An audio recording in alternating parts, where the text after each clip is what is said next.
Hi. Right now, I've got about 944 friends on Facebook. Some of you think I'm bragging. That's a very small number considering there's almost 8 billion people on the planet. I wish I had 8 billion friends. That might seem strange to some of you. But I love people. And that's what confuses me. And that's why I'm making this video. Because see, it occurred to me, 944 friends on Facebook. But about half of them don't talk to each other. As in, they purposefully don't talk to each other. You've got excuses, you've got a laundry list of reasons, and it's funny because almost every one of you is Christian who don't talk to each other. Yeah, I mean, don't get me wrong. You've got like your little group here of people. Like these are the Christians I'll talk to. But then the other ones, well, I can't talk to those Christians. And I've heard your reasons. You've told me. You've all told me. It starts with, I'm a Christian and I believe in the Bible, and then it sort of moves over in this direction, and it slowly, bit by bit gets over. Then at the conclusion, after this long list of Aristotelian logic, much of which is faulty, therefore I can't talk to these other Christians. I'm Christian, blah, blah, blah, blah, blah, blah, blah, blah, blah. Therefore, I can't talk to these other Christians. Or, it'd be morally wrong. Or, I could, but I don't. That makes no sense to me whatsoever.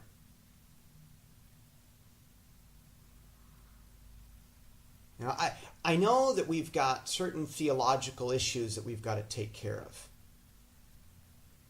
Maybe the way to make sure that your kids grow up believing the proper things is to teach them by example the proper behavior of Christians, that they talk to each other first of all.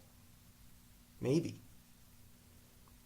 Maybe it's more important that your children and the kids in the youth group that you lead and the people in your congregations, maybe it's more important that they know, first and foremost, Christians don't have to agree about stuff, but they should talk to each other.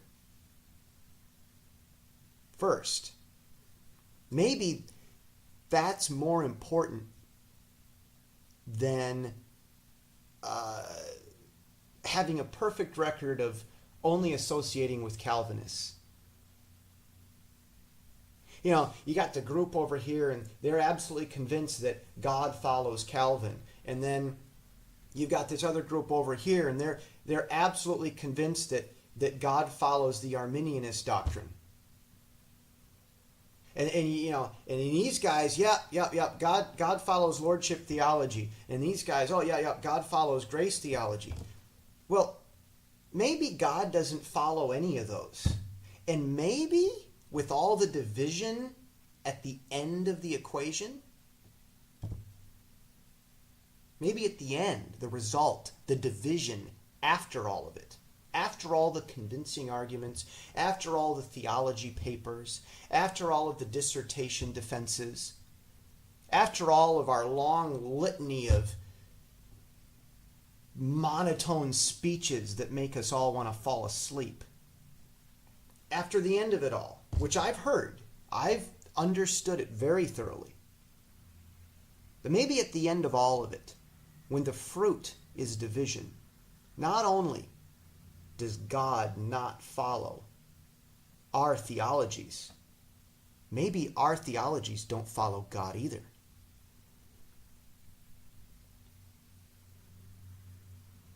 I don't understand how anyone can start with the equation, I'm Christian, and then go down the line of reasons, blah, blah, blah, blah, blah, blah, blah, blah, blah, blah, blah, and then, therefore, I don't talk to these other Christians. That doesn't make any sense to me. It doesn't make any sense to non-Christians. And it shouldn't make any sense to you either. And shame on you if that's you.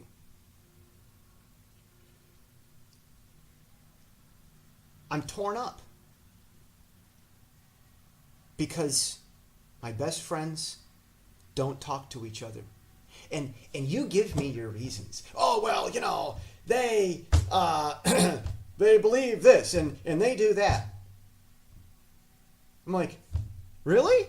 I'm over here in one, little Facebook chatty window, and I'm talking to the guy, and yeah, and over here's the other guy that he's talking about, and like I look at, it's like this guy's right now telling me what that guy thinks, and that guy's telling me what this guy thinks, and neither one of you really knows what the other guy's talking about. And I can see clearly you're not friends on Facebook, like you're not connected in any way, but you don't talk to each other, but it's okay that you talk about each other to me. And I see the emperor's wearing no clothes. You're all wet. Okay, how to write a good academic paper. Rule number 1, you've actually got to be right. You can have all your sources, but if someone comes along with a piece of solid evidence and proves you wrong, your whole academic paper is discredited. And so is your ability to find good sources. I mean, think about this. You write a paper, news article, and you have to cite your sources. So you write your article, you write your paper, you list your sources. These are my logical reasons, and these are my pieces of evidence. I'm listing them here why this is my conclusion. And you go on about this, and at the end of the day, if you're proven wrong, it means you're incompetent about all that. You don't know how to find good sources because you were wrong about every one of them. Your conclusions were wrong.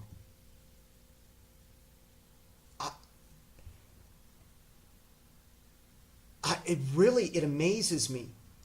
I go into a Pentecostal worship service and I see what they do there. And do Pentecostals have problems? Oh, you bet. But it's funny because none of the problems that I saw in the Pentecostal church were the same as what the Baptists told me they would be. See, the Baptists, they've got problems. And interestingly, the Pentecostals are a little bit, not much, but a little bit more accurate about what the Baptist problems are. But not much. It's a testament to how much you people don't talk to each other. I'm almost insulted.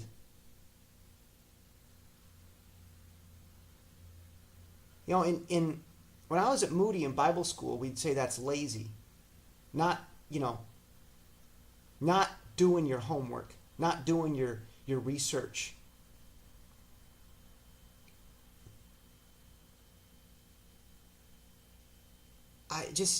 I don't know how you can look at some paper or some article that what some guy said about those guys in that other denomination, and you don't go to a congregation in that denomination every week and sit with them and break bread with them. You just read a paper about them and then argue about it. One of the greatest Christian civil wars in America was between the Christian Research Institute and the local church movement at America of Witness Lee. It was founded by Watchman Nee in China. Communists started persecuting. A lot of their leaders came to America. Their founder was thrown in prison, and the great successor, Witness Lee, as I call him, the great successor, somewhat sarcastically. I'm not too big of a fan of successors. I like founders better generally. But, you know, Witness Lee came over here and he got in this big theological brawl. He didn't like American denominationalism, but he probably contributed to it more than anyone else. Any other single person. They got in this brawl, and the Christian Research Institute, the Bible Answer Man, they kind of got mad with it all, and Walter Martin, and they listed the local church movement in the cult watchdog list. I've seen the book. Supposedly they were all recalled, but there's still a couple copies floating out around there. I've seen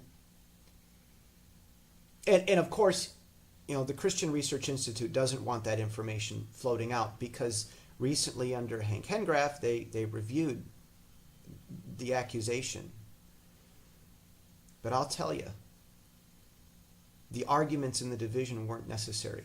See, Walter Martin sat down and met with Witness Lee. Like, they actually finally, after all their publications blasting each other in the media, they finally sat down and talked. And when they did, they came to some agreements about, that they really did believe each other, were genuine Christians. And they really did believe that the other guy wanted the truth. And the other guy really did believe in the Bible. And, But then they left and they went back to their offices, and the antics started up all over again from both sides. Now, I wonder how much of this theology, publishing, literature writing, academic, put it in print, type it, learn about each other through words on a piece of paper or a computer monitor. I wonder how much of that really causes division. Because when we publish this stuff, all we do is fight about it. But then when we sit down, we actually have fellowship. That's when we get to know each other.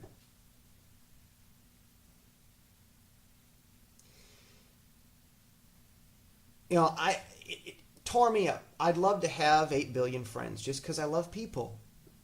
I don't see this number of friends as a bad. Like, I've got 944 friends on Facebook. It's just a number to me. But I love people. I just love people. I love the body of Christ. And it tore me up inside that I couldn't have fellowship with all these different Christians. So I got in my car from about 1999 to about 2009. And I drove all over America. I'd go see a vineyard, service up here and go out to Willow Creek as often as I could. Talk to the people who sit next to me and ask them what they think. You know that thing about how Bill Hybels brought in the Muslim and put him on stage? Maybe you heard about that? Well, I was there. I got to see it. And then I watched good old James MacDonald complain about it. James had it wrong. I watched Bill Hybels witness to this Muslim, tell him about Jesus twice. They actually did it 4 times, but I saw him do it twice. That's one amazing guy. Hauls in his Muslim friend, puts him on a stage in front of 4,000 Christians, and shares Jesus with him, and does it 4 times. That's a personal evangelist. And all James MacDonald has to say about it is how wrong it is. Well, maybe it shouldn't be so obvious to us why Christians are leaving the church. James MacDonald's got good stuff going. I've got friends from Moody that were heavily involved in his church. Joe Stoll, President Moody, had family involved with that. He was involved. Do you see, that's the thing, is they're both great, wonderful Christians. they just, we're so caught up in our little scripted us four and no more cliches and phrases. You know how you get your friends at school and like you come up with these phrases that only you and your friends know what they mean? There's so much of that in the church. It's just, the Baptists have their little phrases that only they know what it means, and the Pentecostals use the same words, but it means something totally different. And so they walk into the room, the same room, and they start using their different phrases, and they think that they're in a theology debate. It's just a bunch of word disagreement, and we don't know that because we don't spend time with each other. The only way that we know each other is through little snippets from mass media. We don't sit down and talk to each other. I remember hearing a story one time about how there was this guy that was in his local town, and he started going to different pastors and bugging them and saying, hey, you pastors, you really need to talk to each other. Just talk to each other. I'm not asking you to agree. I'm not asking you to renounce your statement of faith as, the wonderful, it's glorious, the statement of faith. Oh. And, I'm not asking you to, lay down the truth.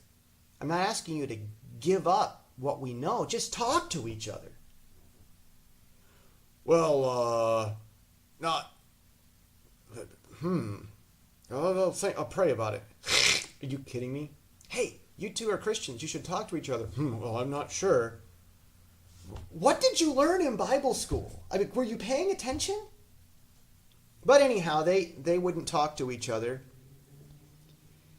And finally, this guy in the town, a burglar broke into his house at night and killed him. He died. So at his funeral, all the people that knew him showed up, which included all these different pastors. And, they finally talked to each other. Kind of makes me wonder, what's it going to take for you Christians that you love me, but you don't talk to each other? What's it going to take to figure out the basics, like the basics of the basics? Talk to each other. Yeah, that's a good idea. Hello? Yeah, duh. Talk to each other. This isn't rocket science. The Promise Keepers movement came along. And all these different guys from these different... even the Catholics. I grew up 4-H, a friend of mine, devout Catholic. Boy, I'll tell you, I've seen a lot of Roman Catholics misrepresent Catholic theology, and then this friend of mine, we were the same age, we'd go into his backwoods and he'd hassle me with Catholic propaganda. I tell you what, he made sure I know what Catholics really believe. And I'll tell you what, I've met as many different versions of Catholicism as I have different Catholics. How many Catholics are there in the world? Well, that's how many different versions of Roman Catholicism there are. So anyhow, even the Catholics, they showed up at Promise Keepers, and we all started talking to each other, and we realized, since we actually were like in the same room together, that we're not all that bad.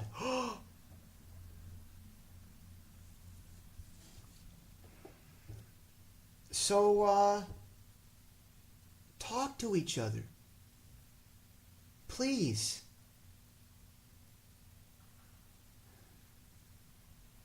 Fear God. Don't fear Baptists. Don't fear Pentecostals. Don't fear Witness Lee, as divisive as each one of those three are. Don't fear, for crying out loud, Mike Bickles in Kansas City wants to pray. Let him pray. Well, they're kind of weird. You bet. Prayer is weird. And it shouldn't be, but it is. You bet someone that obeys the mandate to pray is going to be weird. Crying out loud. I really wonder if I'm too patient. I really wonder if, sometimes sometimes I've been too patient with people and it irritates them because I keep trying, to be a friend or whatever. And it irritates them. And some of my friends, they say, Jesse, you're too patient. You need to not go on so long. I wonder if I should feel insulted when you people who just have half of a snapshot of the other guy sit there and lecture me about what my other good friends that I've lived with and prayed with know. You don't know how pretentious you sound when you talk about the other guy. And what a poser you come across to me as. There's so much poser stuff going on in the church. And every time you talk about each other, I just see the word poser just all over. Serious loss of credibility.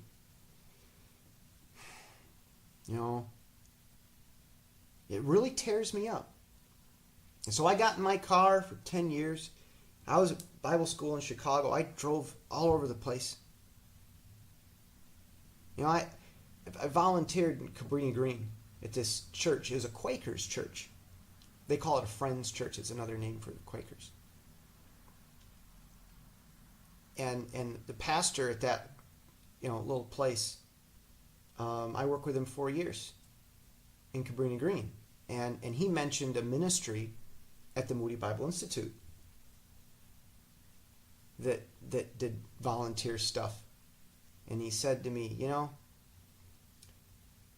Willow Creek started 25 years ago, and my church started 25 years ago. And that ministry from the Moody Bible Institute here in Cabrini Green started 25 years ago. And in 25 years, I've watched our ministries grow. And in 25 years, not one time have I heard from that other ministry at the Moody Bible Institute. Not once.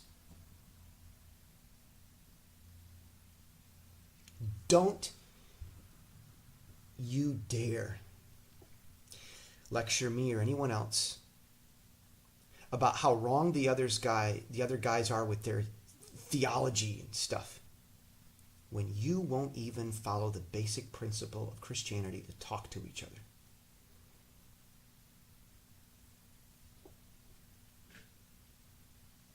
I don't know how we can start it. I'm a Christian.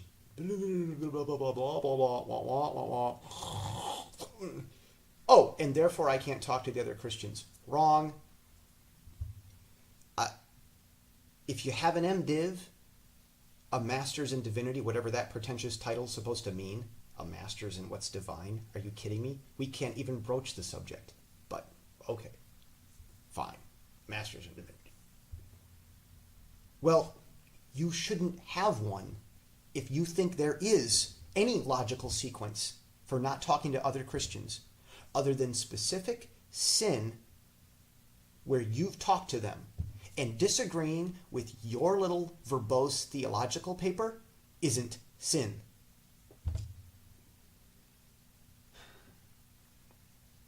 Talk to each other. See, Matthew 18. Let's go there. Matthew 18:15. Open it up and look at it. It's good to review. See, that whole put them out, don't talk to them? That's after you talk to them. After.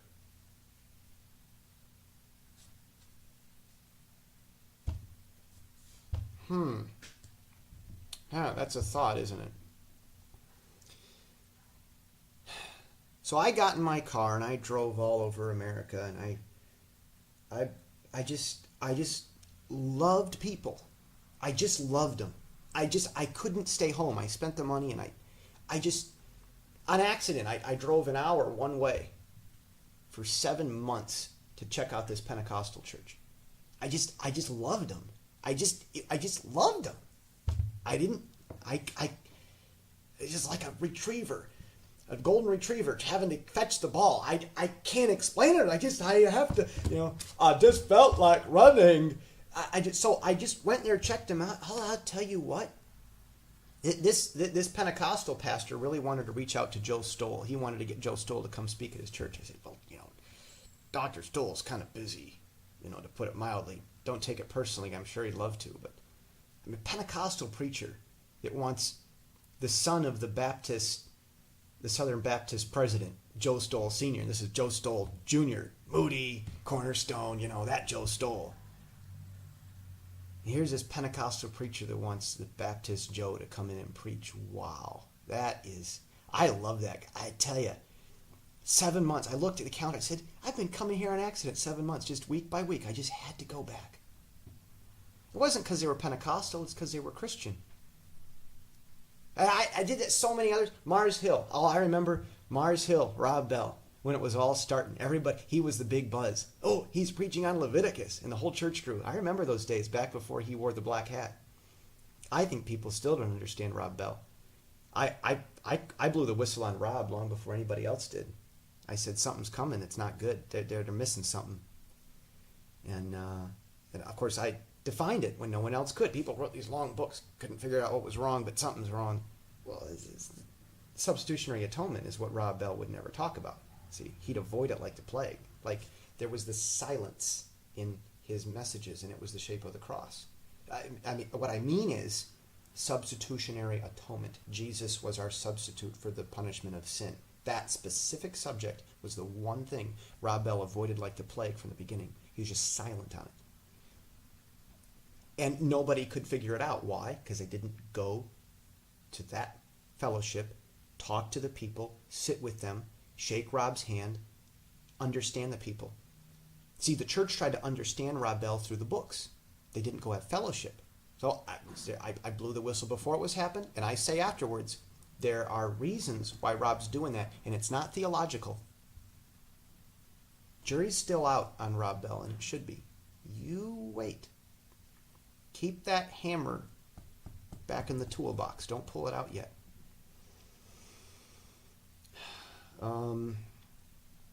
Kansas City. I sat down on Willow Creek one time, and I asked a guy. I said, the guy next to me said, "Why do you come here to Willow Creek?" I really want to know why. He said, "I come here to Willow Creek because the topical preaching on the weekend, the seeker services, the topical preaching on the weekend, that reintroduced me to the power of God's Word." I remember my father went to Willow Creek once, and Bill explained this extremely basic elementary teaching about the difference between justice and mercy and grace. And the grace is the forgiveness and then gives a blessing on top of it. God just blesses. And not only does God forgive us, he blesses us. That's grace. Justice is a properly deserved punishment. And mercy is a diminished punishment. And Bill didn't say that any one is better than the other. He just explained it, and he said what Christ offers us at the cross is grace. And it was like 45 minutes on this one subject. And I'll tell you, for years, the rest of my life, for the rest of his life, my father would talk about that sermon, that very basic sermon, the sermon that most people would say was heretical because it was too simple. It wasn't mentally constipated enough. It didn't make the hard-boiled eggheads happy. And so this guy at Willow Creek, these real simple services reintroduced me to the power of God's Word. And I saw this. I've seen pastors get really angry about the local church movement under Witness Lee. Look, I don't understand why the local church movement doesn't talk to those in the denominations, as they call them, more often. I don't understand why we don't talk to each other. So you know what I did? I wrote a book, 2 books, called Crossroads. One was Crossroads at the Day of Baptist, and the other was Crossroads at the Way in Churchianity. And it's all explained in the books, where the names came from and everything.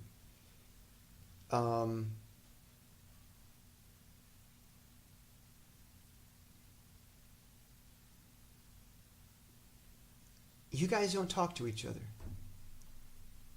So I wrote a couple books where you do. Of course it's fiction. Of course. I mean, you people talking to each other. Of course it's fiction.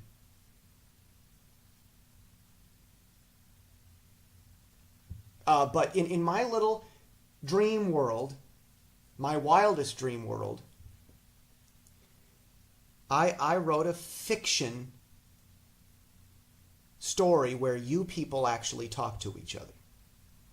And I wrote down what it of course, Jesus mediated because, and it's free. See, when I drove to your ministry and we'd talk over coffee or tea or whatever, pizza, you didn't charge me money. So I'm not charging you money to see what it'd be like to talk to the other guy. So they're free. They're at my website. And, you can... My website, you'll know it. It's got a picture of me. I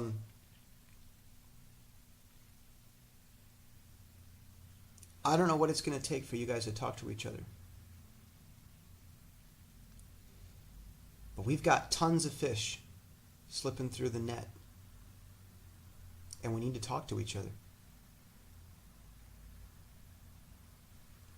You need to talk to each other. And I don't know what makes you think that there is any theologically sound sequence that allows us to start with, I'm a Christian, and blah, blah, blah, blah, blah, blah, blah, blah, blah. Therefore, I'm not going to talk to the other Christians. And I don't know how we can run around here and say, gee, God, He won't answer my prayers. Will God ever answer my prayers? Why?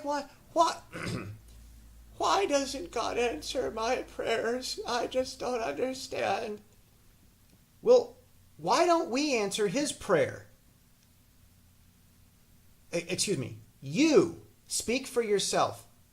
I tried to answer His prayer. John 17, Jesus prayed for us to love each other. God's prayer is unanswered by us. And how dare we even wonder why He doesn't answer our prayers? Maybe if we answered His prayer that we would love each other, we'd find the answers to our prayers. Maybe the secret to praying is to pray together. Maybe if we're not praying together, we're not really praying.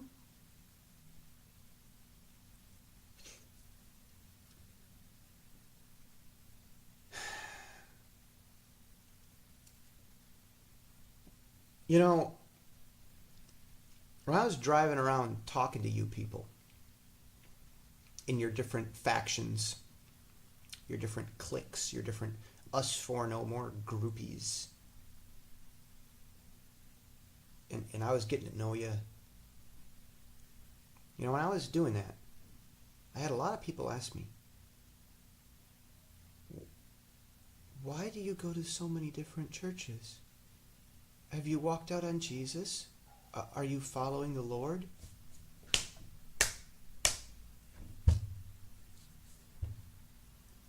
Let me get this straight.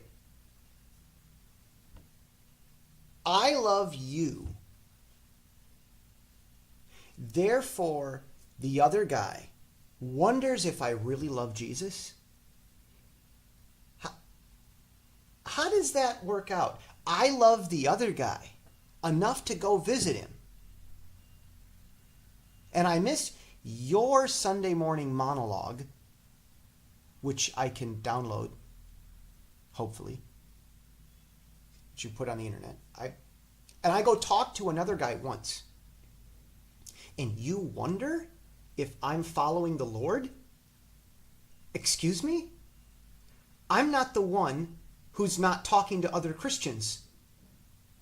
I talk to other Christians, and you wonder if I'm serious about Jesus. Are you kidding me? Hello?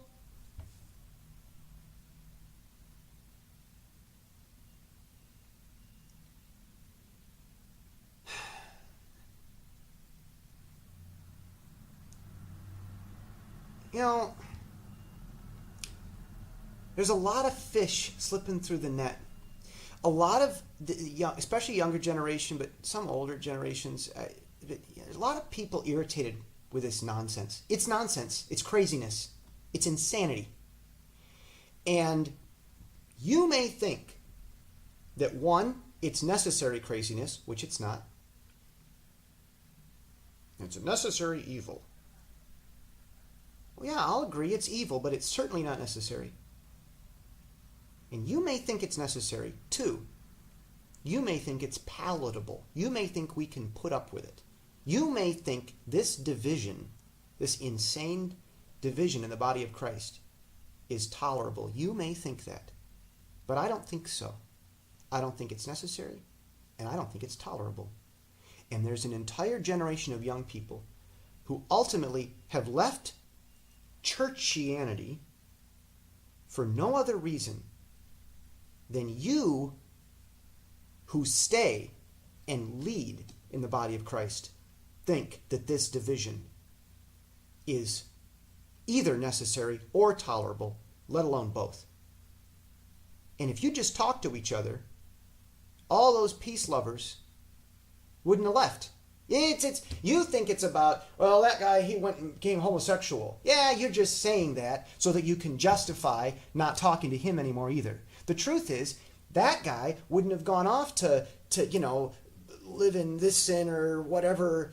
He wouldn't have gone to live that sinful lifestyle or whatever it is if you'd been talking to other Christians. Because he would have had his life filled with good Christian fellowship, and fellowship with other Christians would have helped him grow closer to the Lord, and that relationship with the Lord that's growing in his life would have been more interesting to him than whatever sin he happened to pick up as he was leaving your divisive factionism. These divisions among Christians, they cause the sin. How dare you point the finger at Christians who fell into sin that you contributed to with your division? And you want to talk about the sin and the result, or you want to talk about what causes it? I look at an entire world of Christian leaders who totally miss the point of Bible school and seminary. The idea is that we talk to each other.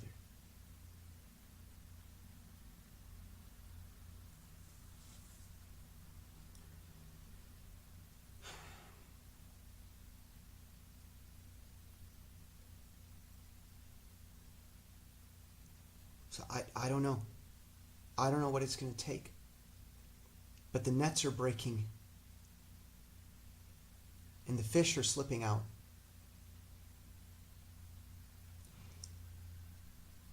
As I'm video blogging this from my humble little apartment somewhere in East Asia, around about the Pacific Ocean,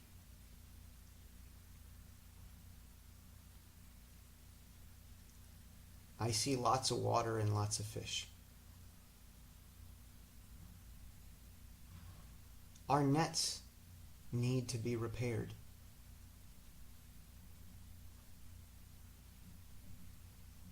And to do that, we might need a networking tool. You know, networking. A tool to work the nets. Networking.